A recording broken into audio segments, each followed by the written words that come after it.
Hey guys, welcome to Mark Ellis Realtor Unplugged. I am here with a very special guest today, the CEO and president of our company, Dan Elsea from Real Estate One. We are at the corporate office today, and Dan was so kind to come on this podcast. I sent him a quick text message, and he responded right away and said, yeah, when can we do it? So he's a busy guy, and I'm grateful that he was able to come on this podcast. So everybody, let's welcome Dan to the show.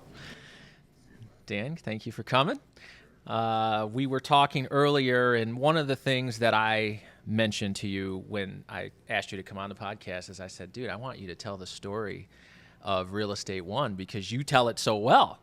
So I guess the question is how did Real Estate One begin? Like, what are the origins of this company? Well, we're in our fourth generation now, which is kind of cool. It's rare that businesses get past first generation, get to four. Sure. So it was started by my brother and I are partners in it, Stuart. So it's by our grandfather.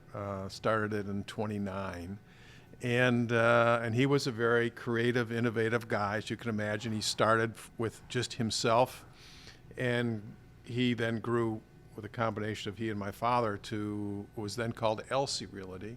Okay. And it became the biggest broker in the state, Wow. actually, with those guys. And he did it a lot of unique ways. He felt that more realtors together sharing lifted all boats in the harbor. And back then, the typical broker was 4 or 5 people, all male, of course, didn't hire women back then. Yeah. There were no boards of realtors, no sharing. You kind of kept everything to yourself. And he said, no, I think if we brought, so he had an office of 70, 80 salespeople, and everyone else was 4 or 5. Every Friday, everyone would get together and share all their listings because there's no MLS, of course, back then. So they'd share their listings, and he had a big printing press in the basement. He'd print out these penny postcards, just listed, just sold cards. Yeah. And he blanketed Southwest Detroit with that stuff and just was an aggressive, different world. He thought that educating agents and training was a big deal. Yeah. So he just did things that we think are commonplace now.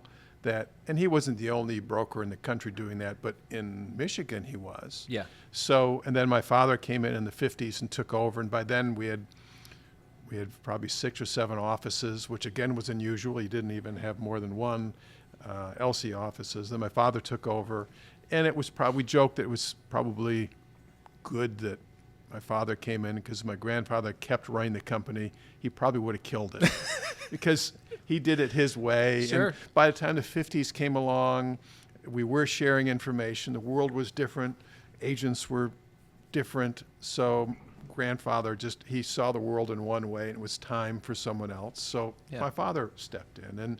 And of course, we also, along that same line continuum there, if my father had stayed in the business, he probably would have killed it. And thank goodness Stuart and I came along, because in that world it was different too. That's when agent compensation changed and RE/MAX came into the world, and that was the world that Stuart and I knew. So Sure. we were comfortable with that. We were comfortable with that thing, and my father struggled with it. So again, thank goodness we came along. And along the same lines, thank goodness our children are in the business, because Stuart and I will probably kill it if it's left to us too long. So they're now in the business and managing offices and involved in the operations. So, and it was interesting when my father, when Stuart and I got into the business, I was selling commercial real estate. He sold some residential.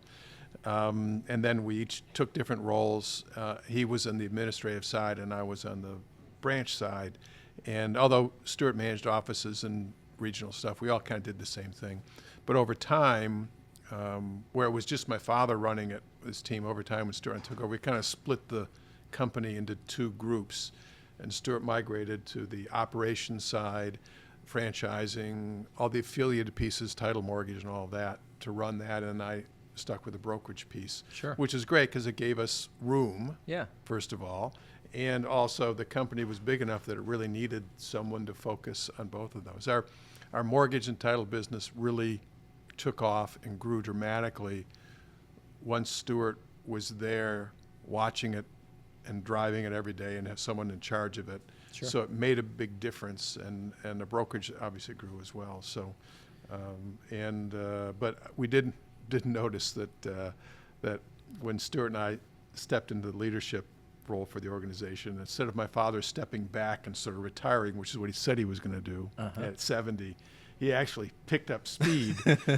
and now I'm experiencing that same thing as Stuart is. And the reason was because we were there every day. He was having fun. Yeah. His sons were there. He'd come into the office, he'd see us, and he was having a lot more fun working with us than he was, even not that his prior management team were any slouches, but he was having more fun. Yeah. Well, And he had family. with us, it's the same way. We're having more fun. We're seeing my daughter and his nephews, and it's kind of cool. That's So, awesome. That's yeah. awesome. We talked briefly, or you mentioned briefly, about the affiliates. Obviously, for those that don't know, John Adams Mortgage, Capital Title. We've done really well with those. Having those affiliates on board. And for me, from a management standpoint, when I go to send a deal in, for example, to Capital Title, you hit a button, it's done. Yeah. I don't have to worry about it. Same thing, with John Adams. Or you have, you need a lender commitment, or you need a pre-approval letter. Call them up. It's done. So for me, having those things being so seamless within the company, and then when it comes time to get paid, right? The mortgage company is paying Real Estate One. It's just a click of a button. Yeah. How many offices do we currently have? I was trying to get a gauge on that, and we've been buying so damn many. We have in the last year we've had 8 or 9 acquisitions. Let's say last two and a half years. So, and this year I think 3.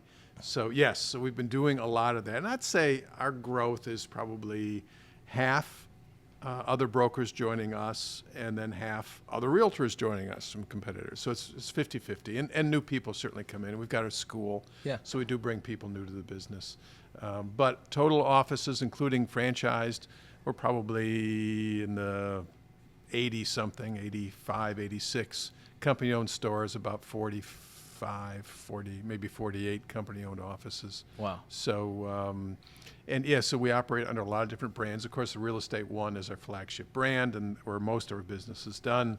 But in Washtenaw County, it's Reinhardt Realtors. In Oakland and County, it's in Detroit as well. It's Max Brook. We have Grozeal Broker. We have Remerica Brokers, which is along 275. So a lot of different preferred realtors in Plymouth. So a lot of different brands. That's one of our competitive advantages, is our ability to be flexible in acquisitions and branding. Absolutely. And the reality is that our philosophy is to build a really strong platform for salespeople. Yeah. And it's a platform that, in essence, any brand can plug into, from a technology, HR, marketing, the accounting, all the sort of boring backroom stuff for most salespeople, but also the marketing and creative and those pieces. And so we've learned, because we've got multiple brands, that how to be flexible and how to address that. So it gives us a great ability to expand in the local market area and plug and play different brands and different agents, and give, ideally, our salespeople the highest level of service at the most competitive cost. Yeah. And that's really if we can do that by scaling our operation to do that, that gives us a big competitive advantage. Absolutely. And that's one of my pitches to other agents when I'm telling them, hey, you should come to Real Estate One. Let me show you what I have going on here, is look at all the things we have to offer. Number one, if you do business outside of St. Clair County, which is where I am from, we have an office for you. It doesn't matter where you're at. I've got an office probably within 5 miles of that, right? Yeah. So that's huge for people. Even for myself, I'm out in Washington Township. If I want to go and use the office at 26 in Van Dyke, that's 2 miles from my house. Yeah. That's very cool for me to be able to do that. And then everybody's so helpful. Oh, you need to use our copier? No problem. You need the conference room? No problem. Everybody works well together. And that, for me, has been an eye-opening moment as being a manager in this role, is how well everybody works together. When we talk about agents, obviously, the market is full of agents right now. A lot of people getting licensed. Our school is full of agents getting licensed. If you were going to give a new agent a little bit of advice, starting their career out in real estate, obviously you've seen a lot being in this business, what would you say to them? I would say someone new to the business, I would say first and foremost, and it's repeated a lot, but it is because it's it's true, is the baseline is you want to make sure that everyone that you know knows that you're in the real estate business. So most of your business is going to come from Sphere. The people that are attracted to our business, that are our strongest salespeople, are not typically what you define as salespeople.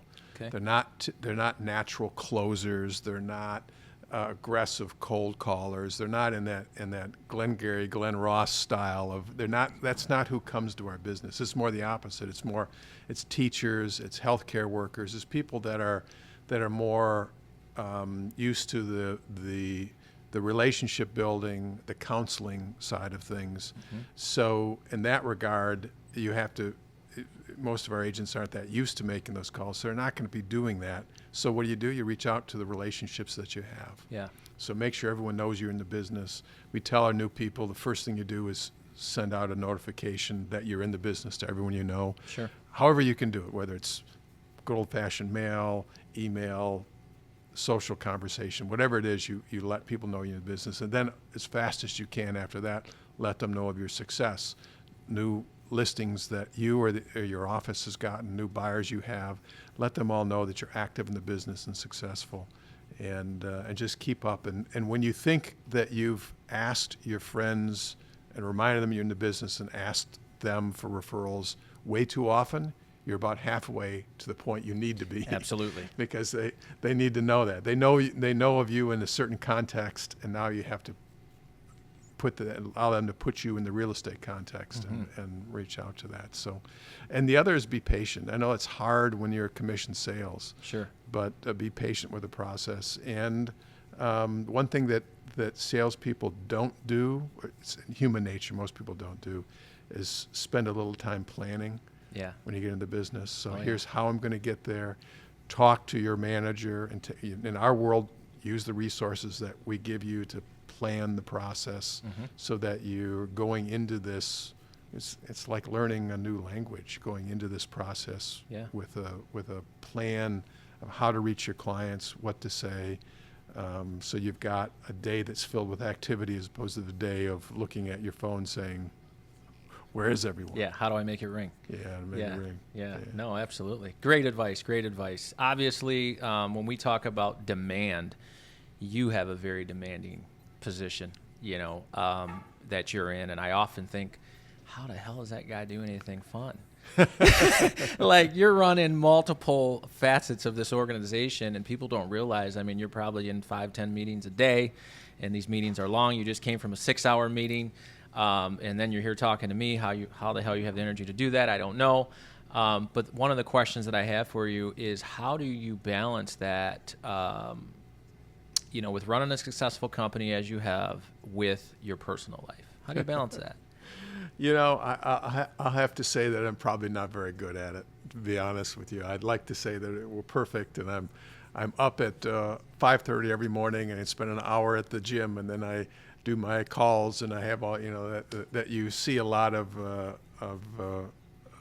consultants talk about, and I'm probably 50% there. Yeah. The reality is, it helps that I really enjoy this world. Yeah. And my hobby, good, bad, or indifferent, is this business. Okay. I'm not very good at golf. I don't run anymore. I got bad knees, so there are things I still do something. I still ski. I still love to travel with my wife and whenever we can with our children and grandchildren. Mm-hmm. So there's the family things that I really enjoy. So I try to balance. And I would say that the interesting thing that the lessons, there's always silver lining with difficult things, and the silver lining out of COVID was learning how to balance a little bit of that. When you can't get to, Absolutely. You learn how to adjust. Yeah. So we've learned that a lot of things can be handled via phone, via Zoom. Yeah. That I do spend more time working out of my home, which is great because there's some family interaction there. Yeah. So we do try to grab snippets of time that we can do it, but unfortunately, I'm not the poster child for balance. I'm with you. Trust me. I'm all in, or I'm not doing much. Yeah, because you're tired from being all in. So yeah. I get that. I know that obviously you've seen a lot throughout the years in real estate and different markets and different things going on. What would you say is maybe one of the biggest pieces of advice that you've ever received from someone, or something that you thought might be a great piece of advice that was memorable to you? I would say there are a couple things on the business side of things. Running a business, and this is true whether it's a small business that's a individual agent building their own personal business, or in our case, our business, is learning patience and learning what things that you can control and can't control. Yeah. And wrapping your head around, don't sweat the things you can't control, move around it. Sure. One of the guy used to had one of the large S&Ls in town. Would say that there are, in his world, he had lots of managers of branches, lots of people. He said some of them are very effective at their job, and some of them aren't. Yeah. And I don't necessarily control that as much as I'd like, so I have to come up with a way of managing around people and with people and through people. So it's that flexibility and that ability to adjust. And I guess I don't know if it's any one advice that anyone has given me, but sort of the combination of all those is that you have to be willing to sort of have the guts to be willing to throw out your business model that you have now. Okay. But also have the wisdom to know when and how to do it. Okay. And if you keep that philosophy, and there's lots of people that have written books about that, Good to Great, Innovator's Dilemma, all those books out there that all talk about that you have to be willing to sort of throw out your model. Sure. And it's not that you do it, but if you have the mindset that I'm willing to do that, then your mind is opened to different models and different businesses, different ways things are evolving, and you're not caught behind. Absolutely. Our biggest competitive advantage as a company is that I think we think that way very well, and it's why we're still here. If we looked anything like my grandfather's company, I said before, we wouldn't be here, or my father's company, or even what Stuart and I started with. Yeah. We've grown from, to network-wide over $6 billion in sales and 16,000, well, network-wide probably 18,000 transactions from probably 4,000 or 5,000 transactions. Wow. And we did that with a company that looks completely different now than it did when we started. Oh, yeah. And our advantage was that most of our competitors didn't. Yeah. Most of the competitors that we started with in the business are all gone. Yeah. It's because the box that they created was very successful for a period of time. When the world changed, they couldn't. Yeah. They didn't adapt. So that's, if there's a piece for anyone, is to be able to, if you're going to be in a business for a period of time, understand the continuum that time is like and what's changing and how to be ready to adjust. Sure. I love it. I love it. One of the things that I've loved about working here, especially as a manager, is that you allow your managers to manage. Yeah. And I've worked at a few other companies on corporate and even just small scale level where they micromanage the managers. And I'm going, well, if you don't allow me to do what I need to do, then why did you hire me to do this job? And so it's been refreshing to say the least. Yeah, you guys, but then also having the support to know that, hey, if I do have a question, I do have an issue, I do need some guidance or help, you're a phone call away, Bonnie's a phone call away, Stu's a phone call away. That has really, really been an eye-opening and refreshing experience. So I just wanted to thank you for that. Well, you're welcome. Absolutely. Yeah. And obviously, thank you for coming on the show. I know that you're a busy guy. I don't want to take too much of your time. You've been kind enough to share some insight with us, and I think it's very important.